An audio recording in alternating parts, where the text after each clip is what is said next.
जय हिंद दोस्तों। हम आज आईबीपीएस आरआरबी ऑफिस असिस्टेंट जिसे हम आईबीपीएस आरआरबी क्लर्क भी जानते हैं सुनते हैं उसका एप्लीकेशन फॉर्म जो रोल आउट हुआ है जिसका लास्ट डेट 27 जून है। वो फॉर्म किस तरह से फिल करना है उसका बेसिक हम आइडिया लेंगे सो दैट जब आप लोग उस फॉर्म को फिल कर रहे हो तो आपको कहीं पे भी कोई डाउट ना आए और आपका फॉर्म अच्छे से सबमिट हो जाए। सबसे पहले हमें करना है कि आईबीपीएस की ऑफिशियल वेबसाइट जो कि ibps.in है, जैसा कि आपको स्क्रीन पे दिख रहा है, उस पे जाएंगे। हमारे पास ये लिंक है apply online for common recruitment process. इस पे क्लिक करेंगे। जब लिंक ओपन होगा हम लोग अप्लाई ऑनलाइन ये जो नोटिफिकेशन है फॉर ऑफिस असिस्टेंट्स 7 जून का उस पे क्लिक करेंगे एंड देन हमारा जो अप्लाई ऑनलाइन का लिंक है वो एक्टिव होगा एंड वहां जाकर के हमें click here for new registration पे क्लिक करना है। यहाँ सबसे इम्पॉर्टेंट है कि जो क्रेडेंशियल्स आप डालेंगे वही क्रेडेंशियल्स यानी कि वही इंफॉर्मेशन आपके एडमिट कार्ड पे आएगी। तो ज़रूरी है कि जो भी इंफॉर्मेशन आप डाल रहे हैं उसका स्पेलिंग्स और सारी चीज़ें अच्छे से चेक कर लें, क्योंकि अगर यहाँ पे नाम गलत है तो आपके एडमिट कार्ड में भी नाम गलत ही प्रिंट होके आएगा। तो ये बहुत इम्पॉर्टेंट है कि जो भी इंफॉर्मेशन आप डालें उस इंफॉर्मेशन को आप अच्छे से चेक करें। सो देख लेते हैं कि किस तरह से हमें इस फॉर्म को फिल करना है। तो आपका सबसे फर्स्ट नेम यानी कि जो आपका फर्स्ट नेम है, पहला नाम, उसके वो लिखेंगे। यहाँ पे हम लिख रहे हैं। यहाँ पे हमें कंफर्म करना है कि हमारा फर्स्ट नेम क्या है, मिडिल नेम है आपका अगर कोई तो आप वो मेंशन कीजिए, नहीं तो आप इसे ब्लैंक छोड़ सकते हैं। एंड लास्ट नेम यहाँ पे हम मेंशन करेंगे। यहाँ पे आपका फुल नेम लिख करके आ जाएगा। आप नंबर डालेंगे जो आपका जिस नंबर पे आपको कंफर्मेशन चाहिए कि आपका मेल कंफर्मेशन आए। यहाँ पे हम वो मेल नंबर डालते हैं। ईमेल आईडी मेंशन करें।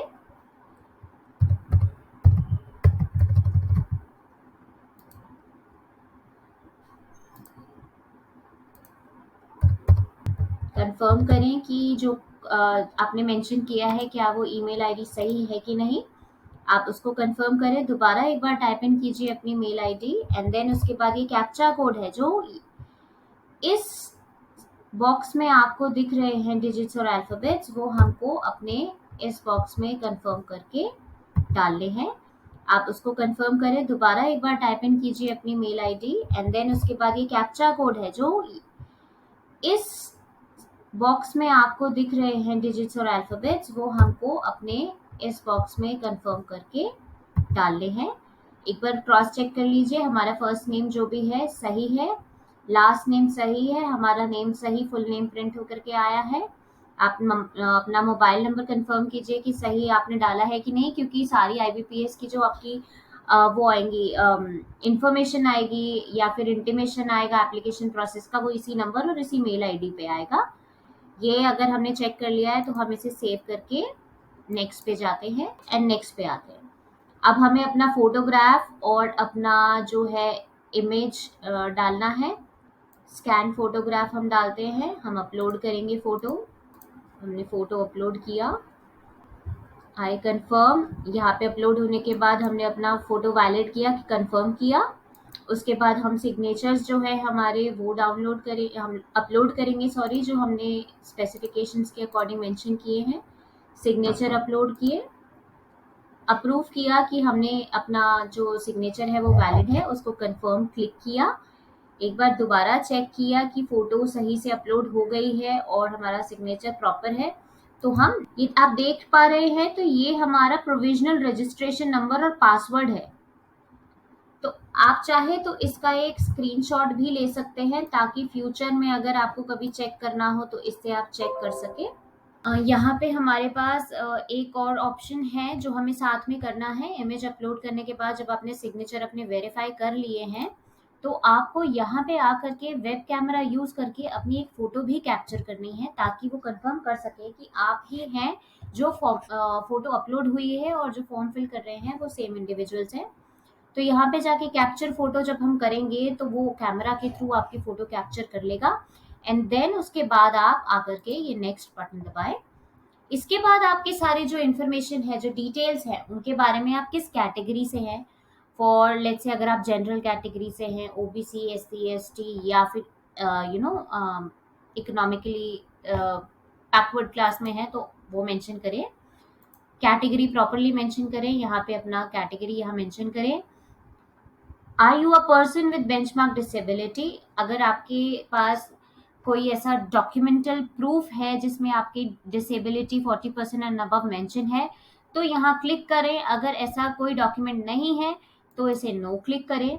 अगर यस आप क्लिक करते हैं तो किस टाइप की डिसेबिलिटी है वो सारी डिटेल्स आपको मेंशन करनी होंगी, पर क्योंकि यहाँ पे मेरी तरफ से नो है आंसर तो ये ऑप्शंस मेरे लिए क्लोज्ड हैं। ये सारे ऑप्शंस ओपन होंगे जब आप बेंचमार्क डिसेबिलिटी 40 एंड अबव पे क्लिक करेंगे, ठीक है। अगर आपके पास बेंचमार्क डिसेबिलिटी नहीं है, कुछ डॉक्यूमेंट प्रूफ, तो उसे आप इग्नोर करें, नो करें, और ये सारे ऑप्शंस आपके लिए ओपन नहीं होंगे। तो आपको यहाँ कुछ नहीं फिल करना होगा। Are you a person with specified disability, no. If yes do you need compensatory time, no, क्योंकि हमने यहाँ पे नो फिल किया है तो हमारे लिए ये सारे ऑप्शंस फिर क्लोज हो जाते हैं। आर यू अ चाइल्ड और family member of those who died in 1984 riots, if yes तो यहाँ पे दबाइए यस, नहीं तो नो।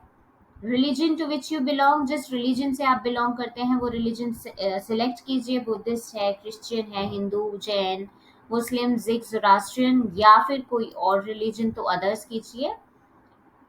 आई डोंट बिलोंग, आप एक्स सर्विसमैन है, यहाँ पे मेंशन कीजिए यस। अगर आपके एक्स सर्विसमैन सर्टिफिकेट, जो डिसेबिलिटी सर्टिफिकेट अगर आपके पास है तो यहाँ पे मेंशन कीजिए यस, नहीं तो आप इसे नो मेंशन कीजिए। मैं एज एन एक्स सर्विसमैन ही ये फॉर्म फिल कर रही हूँ आपको समझाने के लिए, इसीलिए मैंने ये ऑप्शन यस सिलेक्ट किया है। पीरियड ऑफ सर्विस, कितने साल आपने डिफेंस में सर्व किया है उतने इयर्स या मंथ्स मेंशन करने हैं। इन्होंने यहाँ क्लियरली मेंशन किया है, जैसे ये लिखा हुआ है, period of service rendered in defence services as an ex serviceman in months. Months यानी कि साल को मंथ्स में कन्वर्ट करके फिर हमें यहाँ पे मेंशन करना है। जैसे अगर 20 साल सर्व किया है तो 240 महीने हो जाएंगे, ठीक है। Have you joined a government job on the civil side after availing the benefits of an ex-serviceman? अगर आपने कोई गवर्नमेंट जॉब ज्वाइन की है उसके बाद तो यहाँ यस कीजिए, वरना इसे नो कीजिए। Are you a dependent of a serviceman killed in action, अगर आंसर यस है तो मेंशन कीजिए, नहीं तो नो कीजिए। Are you a matriculate ex serviceman who has obtained the army special certificate of education, अगर आपके पास, जैसा कि यहाँ पे मैंडेटरी है कि आपको आर्मी ग्रेजुएशन सर्टिफिकेट मतलब बैचलर्स डिग्री होनी मैंडेटरी है, जरूरी है आपके पास कि आपके पास एक बैचलर्स डिग्री हो, तो उस केस में अगर आपके पास आर्मी ग्रेजुएशन सर्टिफिकेट है, क्योंकि तो आप इसे यहाँ पे यस करेंगे। आपके परसेंटेज ऑफ मार्क्स उसमें मेंशन होगा कि कितना परसेंटेज आया, तो यहाँ पे आप फिल कर दीजिए कि 65% था, या जो भी परसेंटेज आपको स्पेसिफाइड हो वो आप यहाँ पे फिल कर सकते हैं। अगर आप रिलैक्सेशन अवेल कर रहे हैं विडो, डिवोर्स वुमेन या separated from their husbands category से, तो यहाँ यस कीजिए, अदरवाइज इसे नो कर दीजिए। Have you appeared for RRB earlier, अगर पहले फॉर्म फिल किया है तो यहाँ पे यस करेंगे, नहीं तो नो करेंगे।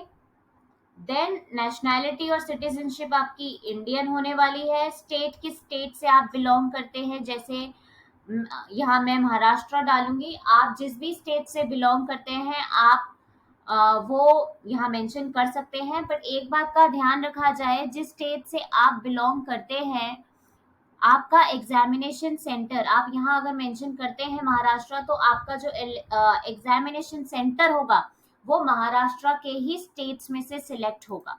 और जैसे यहाँ पे मैं मेंशन कर रही हूँ कि मैं मुंबई थाने नवी मुंबई चाहती हूँ, और मेंस के लिए भी मैं यही चाहती हूँ। अगर आप इस पर्टिकुलर सेक्शन में आप सिलेक्ट करते हैं कि आप फॉर लेट्स से करके देख लेते हैं, अगर आप मेंशन करते हैं कि आप बिहार से हैं, तो यहाँ से आपका सिलेक्शन प्रोसेस, मतलब जो एग्जामिनेशन जहाँ होगा एग्जाम सेंटर, उसके ये जो रीजन्स है वो भी चेंज हो जाएंगे। तो यहाँ पे जैसे आप पटना डालते हैं, मेंस के लिए भी आप पटना डालते हैं, तो आपका एडमिट कार्ड जो होगा उसमें आपका एग्जामिनेशन सेंटर प्रीलिम्स और मेंस में पटना सिटी से ही होगा। अभी मैं महाराष्ट्र सेलेक्ट कर लेती हूँ वापस, क्योंकि मैं यहाँ के रीजन के लिए स्पेसिफाई करूंगी। I intend to bring the following ID. आप कौन सी आईडी लेकर के जाएंगे एग्जाम सेंटर पे, जहां से ये कंफर्म हो सके कि जो एडमिट कार्ड है वो आप ही का है और आप ही वो एक सर्विसमैन इंडिविजुअल है जो एग्जामिनेशन के लिए अपियर करने वाले हैं। तो यहाँ टिक कीजिए और यहाँ मेंशन कीजिए कि आप कौन से आईडी कार्ड को लेकर के जाएंगे। मैं यहाँ आधार कार्ड स्पेसिफाई कर रही हूँ, आप चाहे तो पैन कार्ड, पासपोर्ट, आपका driving licence, voter card, bank की पासबुक, फोटोग्राफ, आप कोई भी आइडेंटिटी जो होती है इंफॉर्मेशन वो लेकर के जा सकते हैं अपने साथ एग्जाम सेंटर पे। यहाँ पे आप अपना डिटेल्स डालेंगे जो आपके जब आप आधार कार्ड आपने अगर डाला है तो आधार कार्ड का नंबर क्या है, ये वेरिफिकेशन पर्पसेस के लिए होता है, ताकि वो इस आधार कार्ड के नंबर को चेक करके आपको एग्जामिनेशन सेंटर में एंट्री दे सके। Indicate the medium of paper, आप किस मीडियम में अपना पेपर चाहते हैं, इंग्लिश, क्योंकि एग्जाम बाइलिंगुअल होता है। बाइलिंगुअल मतलब दो भाषा में होता है। इंग्लिश सेक्शन के अलावा बाकी जितने भी सेक्शंस होंगे आपको वो आप इंग्लिश और हिंदी दोनों लैंग्वेजेस में मिलेंगे। तो आप सिलेक्ट करेंगे कि आपको कौन सी लैंग्वेज में चाहिए। आप चाहे तो इंग्लिश और हिंदी में ले लें, इंग्लिश या मराठी या इंग्लिश और कोंकणी। मैं सिलेक्ट कर रही हूँ इंग्लिश और हिंदी। अब यहाँ पे मैं आगे बढ़ूंगी तो मेंशन है कि मुझे अपनी पर्सनल डिटेल्स डालनी है, जैसे कि डेट ऑफ बर्थ क्या है, मेरा जेंडर क्या है, आधार और पैन नंबर क्या है। तो वो सारी डिटेल्स हम यहाँ फिल कर लेते हैं। डेट ऑफ बर्थ मैंने मेंशन किया है, जो आपकी डेट ऑफ बर्थ है वो मेंशन की जाए यहाँ पे। जेंडर फीमेल, आधार कार्ड नंबर मैं डाल रही हूँ जो मेरा है। ये डालने के बाद आप अपना पैन कार्ड नंबर डालेंगे। ये मैंडेटरी डॉक्यूमेंट्स हैं, आपको इनका इंफॉर्मेशन डालनी है। अगर आपके पास नहीं है, क्योंकि यहाँ पे स्टार मार्क नहीं है, तो आप इसे एम्प्टी भी छोड़ सकते हैं। क्या आपके कोई ट्विन ब्रदर या सिस्टर है तो यस कीजिए, नहीं तो नो। मैरिटल स्टेटस मैरिज है, अनमैरिड है, विडो, विडोवर, डिवोर्स या जुडिशली सेपरेटेड, तो यहाँ पे हम मेंशन करेंगे हमारी जो भी कैटेगरी होगी। अपने फादर का नाम मेंशन कीजिए।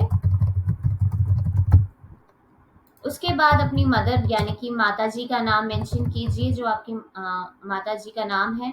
स्पाउसेस नेम, स्पाउसेस यानी कि अगर आप मेल हैं तो यहाँ पे अपनी वाइफ का नाम डालेंगे, और अगर आप फीमेल है तो आप अपने हस्बैंड का नाम डाल सकते हैं। एड्रेस ऑफ कॉरेस्पॉन्डेंस, जो आपका एड्रेस है जहां आप रहते हैं वो मेंशन करें।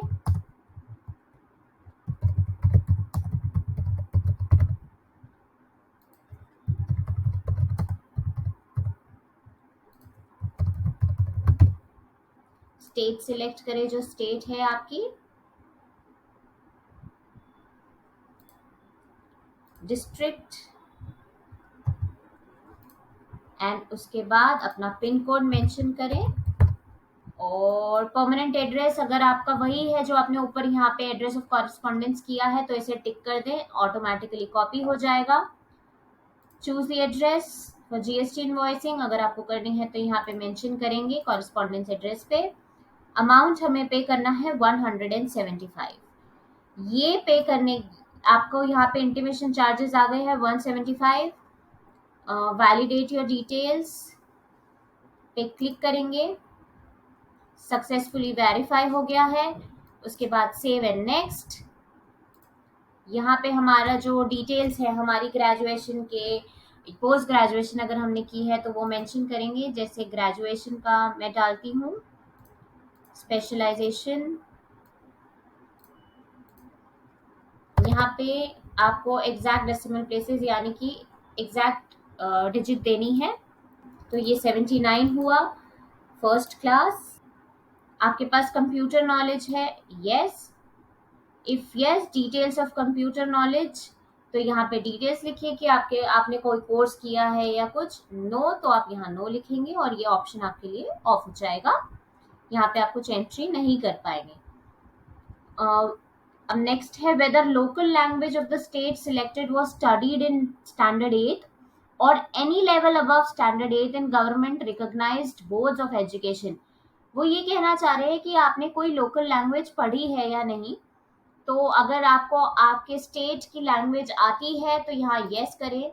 मैं यस करती हूँ तो मेरे लिए मराठी सेक्शन ऑटोमेटिकली आ जाता है। जब आप अपना रीजन डालेंगे, जैसे कि अगर आप पटना साइड डाल रहे, बिहार डाल रहे, तो वहाँ की लोकल लैंग्वेज यहाँ ऑटोमेटिकली आ जाएगी। यहाँ पे आपको वर्क एक्सपीरियंस डालना है।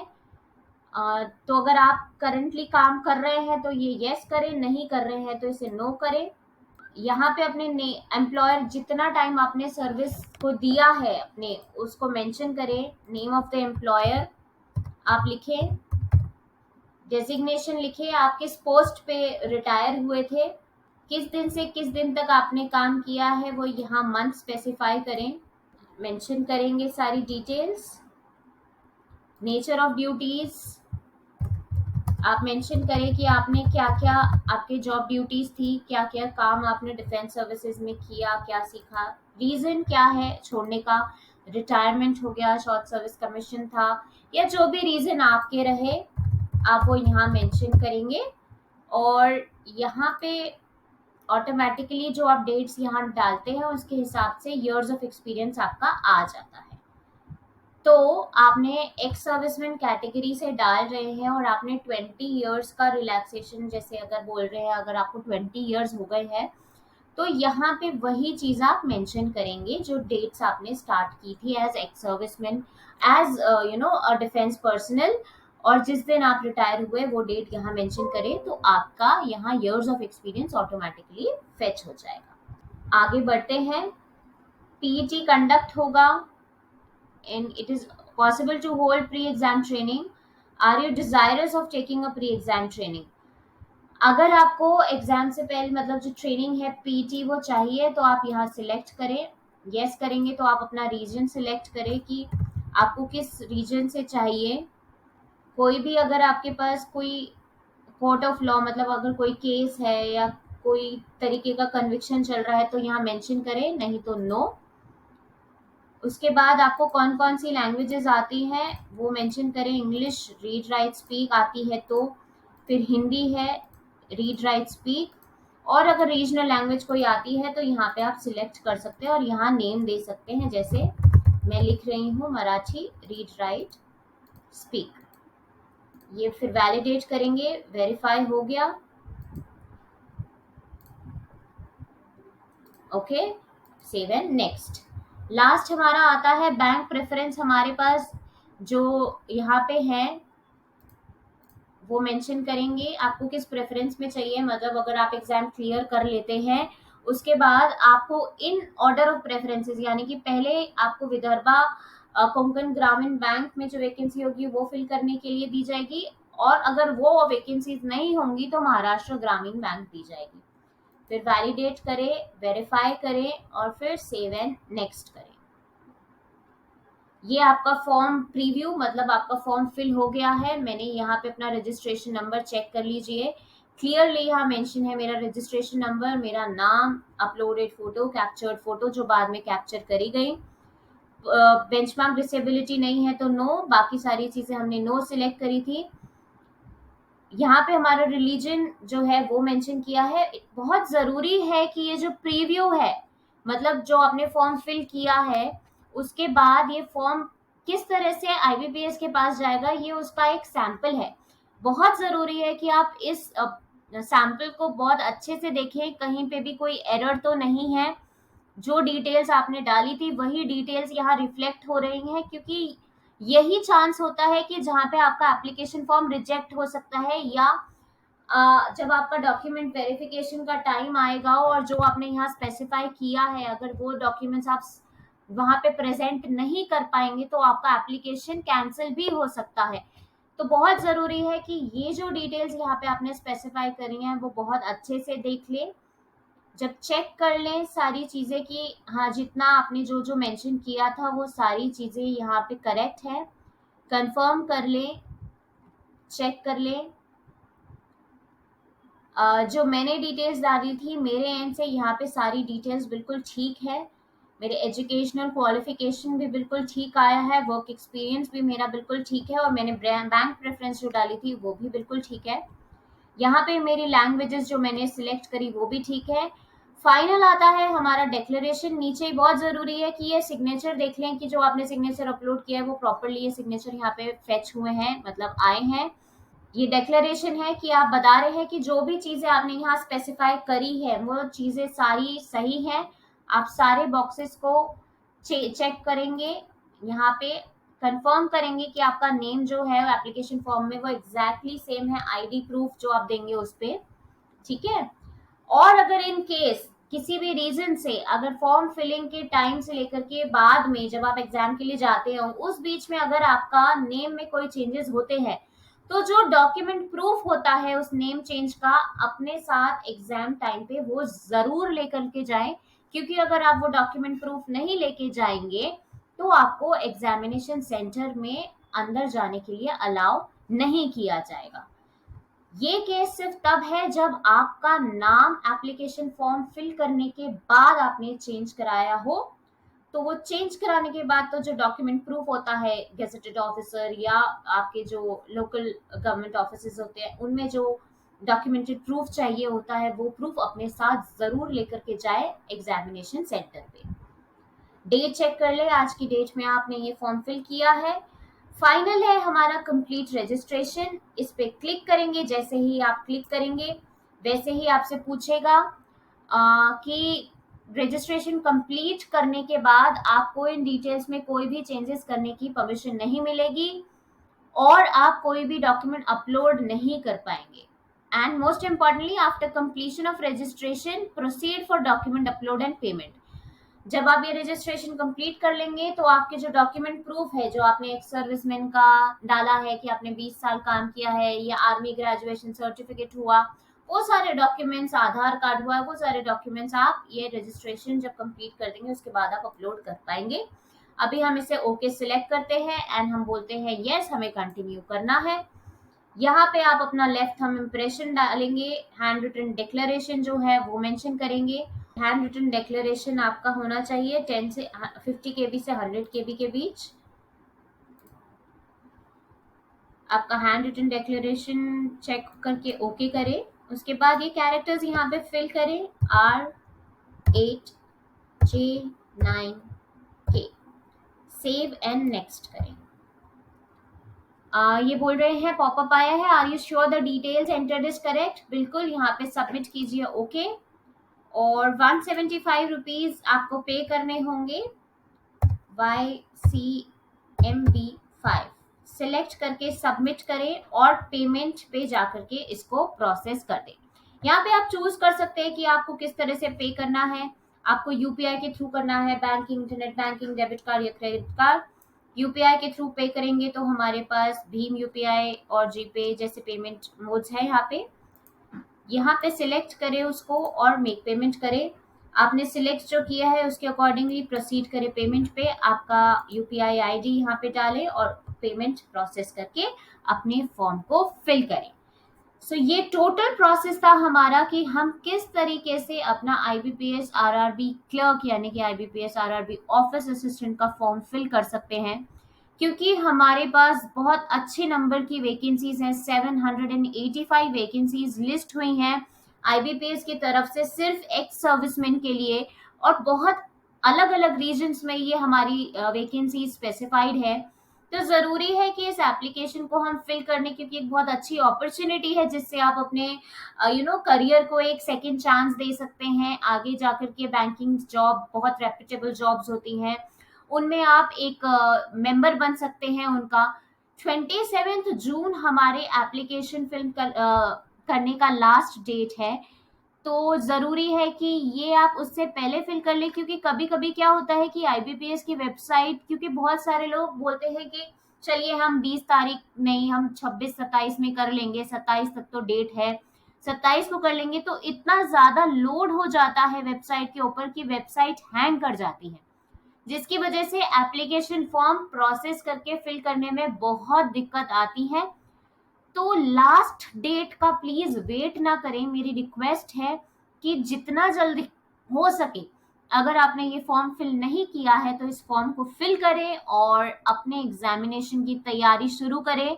हमारे पास बैंकिंग सीजीआर एकेडमी की तरफ से बैंकिंग का बहुत अच्छा एक कोर्स है जो आपके प्रेपरेशन में आपका बहुत फायदा करेगा, जिसमें आपको बहुत सारे टेस्ट सीरीज मिलते हैं और साथ ही साथ टेस्ट सीरीज के साथ हैंडआउट्स भी मिलते हैं आपको, जिनसे आप पढ़ सकते हैं। पीडीएफ मटेरियल्स होते हैं, रिकॉर्डेड सेशंस होते हैं जहाँ पे टीचर आपको पढ़ाते हैं। आप अपने जो टाइम आपको सही लगता है उस टाइम पे वो रिकॉर्डेड सेशन ओपन करके आप पढ़ सकते हैं।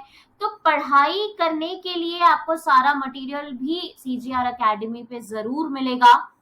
फॉर्म फिल करने के बाद सीजीआर एकेडमी विजिट करें और वहां पे जाकर के आप अपना जो है कोर्स, अगर आपको लगता है कि सही है, काफी फ्री लेक्चर्स भी हैं उसमें, आप देखिए अगर आपको अच्छा लगता है तो उसे अवेल कीजिए, कोर्स बाय कीजिए और अपनी तैयारी को और बेहतर बना करके आईबीपीएस आरआरबी ऑफिस असिस्टेंट की एक वैकेंसी में अपना जो है अपने आप को जरूर देखें। ये टोटल वीडियो था। अगर आपको कोई भी डाउट है, आपको लगता है कि कहीं पे आपको कंफ्यूजन है, तो डेफिनेटली हमसे कांटेक्ट कीजिए, कनेक्ट कीजिए, हम आपकी सारी डाउट्स को रिजॉल्व जल्द से जल्द करेंगे। Thank you very much and all the best for your exam preparation.